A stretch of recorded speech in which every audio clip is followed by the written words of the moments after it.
Assalamualaikum dan selamat pagi adik-adik. So, kita sambung lagi dalam tajuk faktor dan gandaan. Kali ini kita masuk dalam sikit, iaitu faktor perdana. Okey. So, bagi siapa yang belum tekan butang subscribe ataupun butang like bagi video ini ataupun channel Mac Home Tutor, adik-adik boleh buat demikian. Saya harap bahawa video-video saya memberi manfaat kepada adik-adik dan rakan-rakan. Okey, faktor perdana. Sebelum kita buat apa itu perfaktoran perdana, kita kena kenal dululah dia punya ingredient ataupun item-item dan seangkatan dengannya. Okey, so apa itu nombor perdana? Nombor perdana adalah nombor yang hanya boleh dibahagi dengan dirinya sendiri ataupun nombor 1. Okey. Ramai yang keliru. Sebenarnya nombor perdana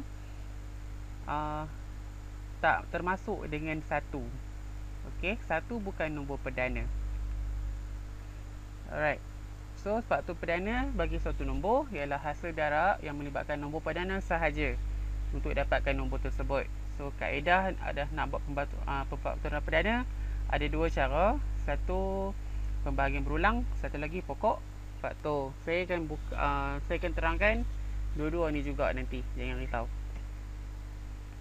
Okey, so ini kita nak tentukan sama ada nombor kat bawah ni salah satu faktor perdana bagi nombor dalam kurungan. Okey, sama juga macam dalam macam perbincangan kita dalam tajuk faktor hari tu. Kita tengok sama ada dia faktor ataupun bukan. Cuma kali ni kita spesifik sikit, kita nak tengok sama ada nombor dekat luar kurungan ni adalah faktor perdana ataupun bukan bagi nombor yang dekat dalam kurungan. Okey, kaedah nak tentukan sama saja, kita ambil 120 ataupun nombor dekat dalam, kita bahagi dengan nombor yang dekat luar. So 120 bahagi 2, kita dapat 60. Ini adalah nombor bulat, nombor bulat yang tepat. Maka kita boleh cakap kat sini 2 merupakan faktor perdana bagi 120. Okey, macam mana pula dengan 5? Adakah 5 ni faktor perdana bagi 22? Okey, so kita ambil 22, kita bahagi dengan 5, kita akan dapat 4.4 ataupun 22/5. Maaf, editan. Okey, ni bukan nombor bulat kan, ni nombor perpuluhan ataupun pecahan. So kita boleh kata 5 bukan faktor. Sorry adik-adik, tulis bagi elok sikit lah. Tak lawa tulisan, orang tak nampak lagi tulisan kat adik-adik. Okey, 5 bukan faktor perdana bagi 22. Tu saja. So nak tahu dia faktor perdana ataupun bukan, kita try bahagi dulu. Kalau boleh dapat nombor bulat, so dia faktor perdana. Okey, dengan syarat pakai nombor perdana lah. Okey, so ni senarakan semua faktor perdana bagi nombor di bawah. Okey, nampak macam susah, macam panjang, dan sebenarnya dia tak macam tu pun, dia senang saja. Okey, langkah pertama, kita kena senaraikan semua faktor dia. Okey, 1 darab berapa dapat 50? 1 darab 50. 2 darab berapa dapat 50? Darab 25. 3 tak ada darab 50. 4 ada ke? 50 bagi 4 dapat berapa? Tak ada. 5 bagi 10. 5 darab 10. Sorry, 5 darab 10 dapat 50. Tu saja. So saya tulis bagi elok sikit.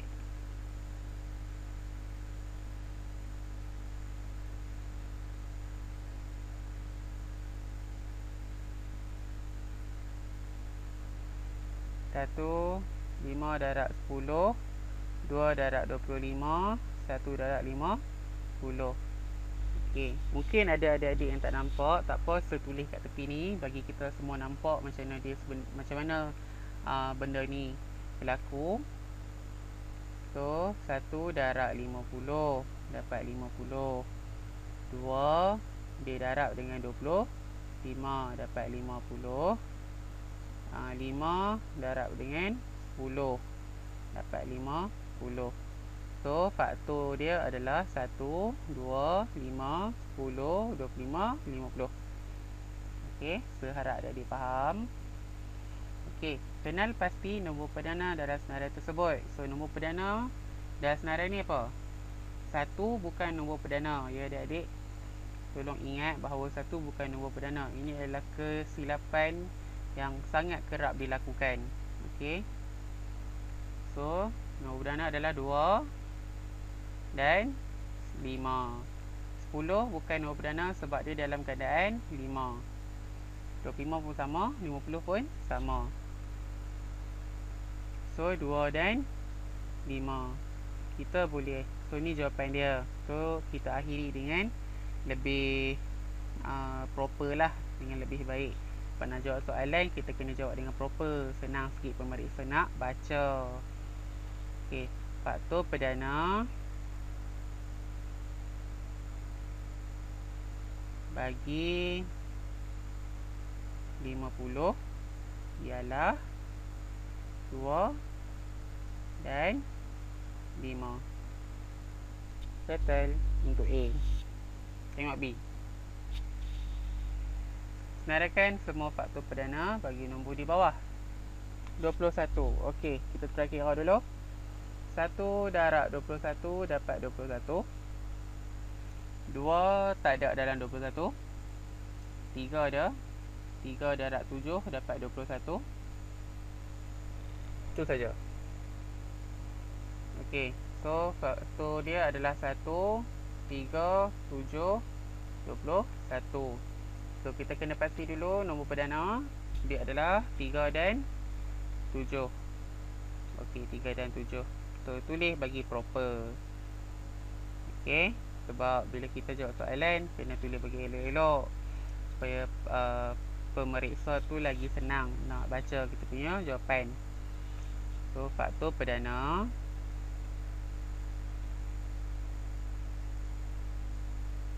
bagi 21 ialah 3 dan 7. Tamat. Okey, so tengok kat sini. Alright, so dengan menggunakan kaedah pembahagian berulang, ungkapkan setiap nombor berikut dalam pemfaktoran perdana. Okey, dia minta guna pembahagian berulang. So pembahagian berulang dia ada tiang, dia ada lantai. Okey, sebelah kanan kita letak nombor yang ni, sebelah kiri kita letak nombor perdana sahaja yang boleh dibahagi tepat dengan nombor sebelah kanan. Okey, sebelah ni nombor paling senang sekali adalah nombor 5. Okey, 60 bahagi 5 dapat berapa? 12. Okey, 60 bagi 5 dapat 12. Nombor pun pembahagian kan. So kita ambil nombor sebelah kanan bahagi dengan sebelah kiri. So 60 bagi 5 dapat 12. Okey, tu nombor apa lagi? Nombor 3 boleh. Okey, 3 nombor perdana kan? 3. Okey, 12 bahagi 3 dapat 4. Okey, 2 boleh tak guna? Boleh sebab 2 adalah nombor perdana dan dia boleh dibagi tepat dengan 4. 4 bagi 2 dapat 2. Lagi? Ya, pakai 2. Akhir dia akan jadi 1. Okey, so macam mana kita nak buat pemfaktoran perdana? Bentuk dia macam mana? So kita baca daripada atas ke bawah. Okey, so faktor perdana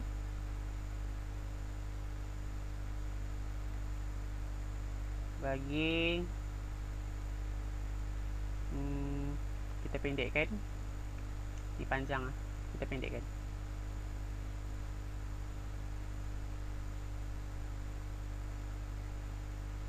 Okey, 60 sama dengan 5 darab 3 darab 2 darab 2.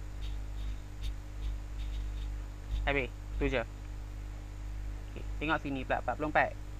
Guna pembahagian berulang. Kita ada tiang, kita ada lantai.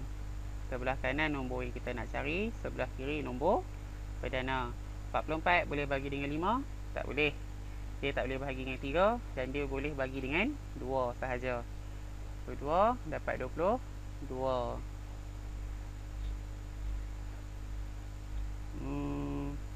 Tak apa, kita buat dulu. Kita bagi dengan 2 lagi, dapat 11. 11 tak boleh bagi dengan 2, dia boleh bagi dengan 11. 11 adalah salah satu nombor perdana. Okey. So 11 1. So 44 sama dengan 2 darab 2 darab 11. Daripada atas ke bawah. Kalau adik-adik tulis daripada bawah ke atas boleh tak?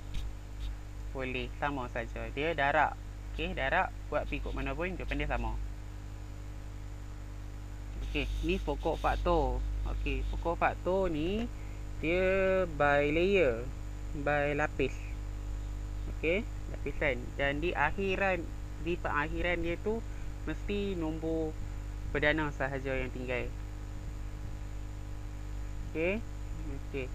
So kalau terang secara verbal dia payah sikit nak faham. So kita akan buat secara praktikal. Okey, 120. Okey, 120. Pokok faktor ni dia mesti pecah pada dua bahagian. Ni bahagian pertama, ni bahagian kedua. Dan sini apa saja nombor yang kita letak dekat sebelah sini, bila kita darab dengan nombor yang sebelah sini, mesti dapat nombor yang atas dia. Okey. So kalau kat sini nombor apa yang kita darab, dapat 120 je. Kita ambil nombor paling senang.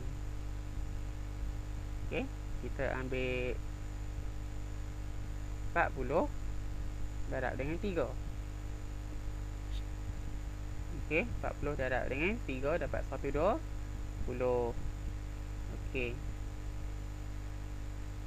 Kan tadi saya kata pengakhiran dia mesti nombor perdana kan. So 3 ni tak apalah, kita boleh turun jadi 3. Sebab 3 ni dah tak ada darab lain dah, dia 3 saja.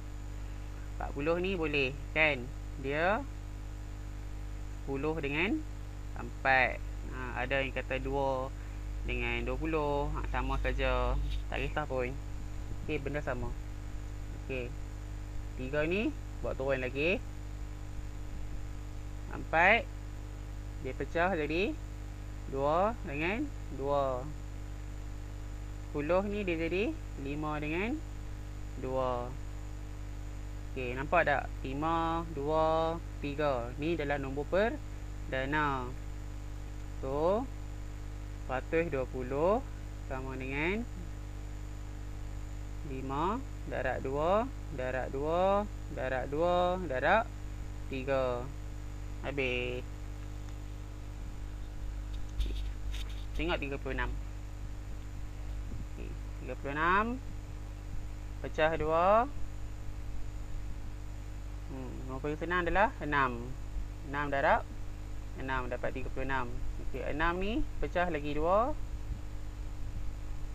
3 darab 2. Ni pun 3 darab 2. So 36 sama dengan 3 darab 2 darab 3 darab 2. Settle. Okey, so tu saja video untuk faktor perdana kita. Okey, nanti Syah akan sambung lagi. So bagi siapa yang belum tekan butang like dan juga butang subscribe, adik-adik boleh buat demikian. So sampai di sini saja dulu. Nanti Syah akan buat video baru dalam tajuk ini, faktor sepunya. Okey, aku lupa.